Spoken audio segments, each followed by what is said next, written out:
پھر وہ جو حضور کے زمانے کی جو سے پہلے کا جو دور ہے، پھر دور جاہلیت کی دو حصے ہیں، ایک جاہلیت الاولیٰ ہے اور ایک ہے جاہلیت الثانیہ۔ جاہلیت الاولیٰ کا مطلب یہ ہے کہ حضور کی بعثت سے متصل جو 200 سال ہیں، 2 صدی ہے، جاہلیت ثانیہ ہے، اور اس سے بھی پہلے کا جو دور ہے جو حضرت عیسیٰ کے قریب کا دور ہے، اس کو جاہلیت اولیٰ کہتے ہیں۔ چنانچہ قرآن مجید میں بھی اس کے بارے میں کہا گیا وَلَا تَبَرَّجْنَا تَبَرُّجَ الْجَاهِلِيَّةِ الْأُولَىٰ، اور اے ایمان والی عورتوں، جاہلیت اولیٰ کی عورتیں جیسے مکے کا طواف برہنہ کرتی تھیں، تم ویسا کھلے عام جو ہے اپنے آپ کو ایکسپوز مت کرو۔ تو جاہلیت الاولیٰ کہا ہے، تو ایک تو وہ دور ہو گیا جاہلیت الاولیٰ، جاہلیت الثانیہ، اور پھر حضور کا جو دور ہے دور نبوی اور خلفاء راشدین کا دور 30 سالہ، حضور کا 23 سالہ دور ہے، خلفاء راشدین کا 30 سالہ دور ہے۔ تو یہ 23 اور یہ 30 یہ اسلامک پیریڈ کہتے ہیں اس کو۔ اسلام عربی کی جو تاریخ ادب ہے اس میں اس کو دور اسلامی کہتے ہیں۔ اور پھر دور اموی شروع ہو گیا، خلفاء راشدین کے بعد جو ہے دور اموی شروع ہو گیا جو 132 سال رہا، اور پھر وہ ان کے بعد جو ہے عباسیوں کے ہاتھوں ان کو شکست ہو گئی، تو اس کے نتیجے میں دور عباسی شروع ہو گیا، اور دور عباسی 560 سال تک رہا۔ دور عباسی کے بعد پھر دور عثمانیہ آیا، خلافت عثمانیہ آیا عرب میں۔ خلافت عثمانیہ بھی 200 سال 2 صدی تک رہی، اور خلافت عثمانیہ کے خاتمے کے بعد جو دور چل رہا ہے اس کو دور جدید کہتے ہیں، ماڈرن پیریڈ۔ ماڈرن پیریڈ ابھی بھی چل رہا ہے۔ یہ تقسیم کرتے ہیں ادب والے، تقسیم کرتے ہیں ادوار کی۔ تو دور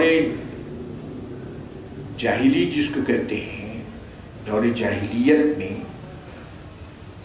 عرب لوگ 2 سفر کرتے تھے،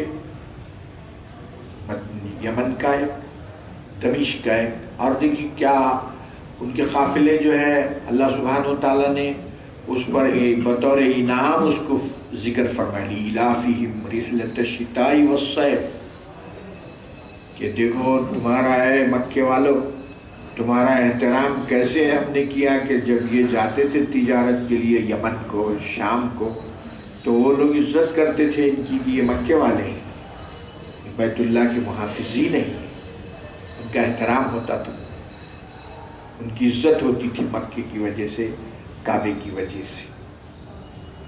لِإِلَافِ قُرَيْشٍ إِلَافِهِمْ رِحْلَةَ الشِّتَاءِ وَالصَّيْفِ، کہ یاد کرو قریش والوں کہ تم سے دنیا کیسی محبت کرتی تھی، تمہارا احترام کرتی تھی، اور إِلَافِهِمْ رِحْلَةَ الشِّتَاءِ وَالصَّيْفِ، اور عربوں کو محبت تھی 2 سفروں سے، 2 وزٹ، ایک تو ان کی یمن کو، دوسری دمشق کو۔ تو اس طرح ادھر کی منڈی سے ادھر منتقل کرتے تھے اور ادھر سے ادھر۔ ہم لوگ ایک مرتبہ کیرالہ گئے تو وہاں ہم لوگوں نے ہم کو بتایا، ایک پورٹ بتایا کہ حضرت سلیمان علیہ السلام اس پورٹ سے لونگ، الائچی اور وہ جو چیزیں وہاں کیرالہ میں بکتی، جوتری، یہ وہ، حضرت سلیمان کشتیوں میں جہازوں میں بھر بھر کے اس کو منتقل کرتے تھے وہاں سے۔ پورٹ بتایا انہوں نے، اور بہت سارے صحابہ کی قبریں بھی دیکھی ہم نے، بڑی بڑی قبریں ابھی بھی موجود ہیں، لمبی لمبی قبریں۔ اور وہ پہلی مسجد بھی کہ جو جس بادشاہ نے اتفاق سے وہ شاید چاند کو دیکھ رہا تھا اور شق قمر کا جب معجزہ ہوا تو اس کی نظر اس پہ پڑی تو اس نے دیکھا کہ چاند کے 2 ٹکڑے ہو گئے ہیں۔ اب کوئی ٹی وی ٹیلی ویژن کا دور تو تھا نہیں کہ ٹیلی فون سے اطلاع دے دی جاتی کہ یہ ہونے والا ہے، اور دیکھو جن لوگوں نے مطالبہ کیا مکے میں جبل ابو قبیس کے پاس تو حضور نے ان کو بتایا، انہوں نے دیکھ لیا۔ پھر دنیا میں جہاں جہاں جس کی نظر پڑ گئی اب سب کیوں دیکھیں گے؟ چنانچہ وہ کیرالہ کے بادشاہ نے، اس کا کوئی مشہور نام بھی ہے اب تک وہ لوگ بولتے ہیں، اسی کے نام سے وہ مسجد اور گاؤں ہے، تو اس نے دیکھا تو اس نے ایمان لایا اور مسجد بنائی اس نے۔ تو غائبانہ گویا وہ صحابی تھے اس زمانے میں، تو ان کے بڑا وہ مسجد کا بڑا مقام۔ تو بہرحال یہ دور جاہلیت جو ہے میں عرب لوگ جو سفر کرتے تھے ادھر اور ادھر کا، تو ان کو تمام پچھلی قوموں کی جو حالات تھے، ان کے گھر، ان کے آثار قدیمہ وغیرہ سب دیکھتے تھے۔ اس لیے اللہ نے فرمایا الم یرو، نے تو دیکھا نا، کما ہلکنا من قبلہم، تمہارے سے پہلے کتنی بڑی بڑی قوموں کو ہم نے تباہ کر دیا۔ مکناہم فی الارض، اور ایسا ہم نے ان کو لگژریس حیات دے رکھی تھی، ما لم نمکن لکم، تم کو بھی نہیں تھی، تم کو بھی وہ لگژریس لائف۔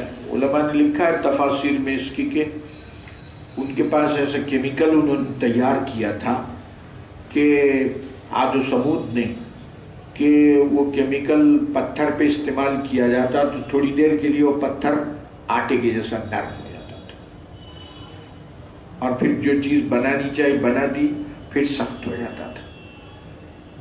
ایسا کیمیکل انہوں نے تیار کیا تھا، اور ایسے باغات اور ایسی نہریں جس کا مختصر سا اللہ سبحانہ وتعالیٰ نے کیا فرمایا کہ مکناہم فی الارض، ہم نے ان کو زمین میں وہ ٹھکانہ دیا تھا، بسایا تھا، ما لم نمکن لکم، کہ تم کو بھی ایسی آسائش اور رہائش اور لگژریس لائف تم کو بھی نہیں معلوم، اتنے عالیشان باغات اور پھل پھلاری اور نہریں، باغات، اور یہ اور ان کو نصیب تھے، اور ڈیل ڈال ہے، بڑے طاقتور لوگ، سمجھے نہیں۔ وَأَرْسَلْنَا السَّمَاءَ عَلَيْهِمْ مِدْرَارًا، اور بارش کی جیسی تنگی تم کو ہو رہی ہے اب اس وقت، ویسا ان کے پاس نہیں تھا، مسلسل بارش، مدرارا، مسلسل موسلا دھار بارش، جتنی ان کو ضرورت ہوتی ہے بارش نازل کی کرتے تھے ہم۔ وَجَعَلْنَا الْأَنْهَارَ تَجْرِي مِن تَحْتِهِمْ، اور ان کے لیے سب چاروں طرف سے نہریں بہہ رہی ہیں۔ کیا ہوا؟ جب انہوں نے بدعملی شروع کی، جب انہوں نے اللہ کی نافرمانی شروع کی، اور جب اعمال بگڑ گئے ان کے، زنا عام ہو گیا، اللہ کی نافرمانی عام ہو گئی، کیا ہوا؟ فَأَهْلَكْنَاهُمْ، جتنا زنا کو روکنے کا قانون بن رہا ہے، دیکھ لیجیے اخبار، اتنے کیسز اضافہ اور اضافہ، رکنے کا نام ہی نہیں، ایک سیلاب ہے کہ بس چلا جا رہا ہے، اور اس سیلاب کو صرف اسلامی قانون ہی روک سکتا ہے، کسی قانون میں دم نہیں ہے۔ ہر ایک آدمی کے ساتھ پولیس والا کھڑے کرے گا، اور خود پولیس والا اس میں ملوث ہے تو وہ کس کو روکے گا؟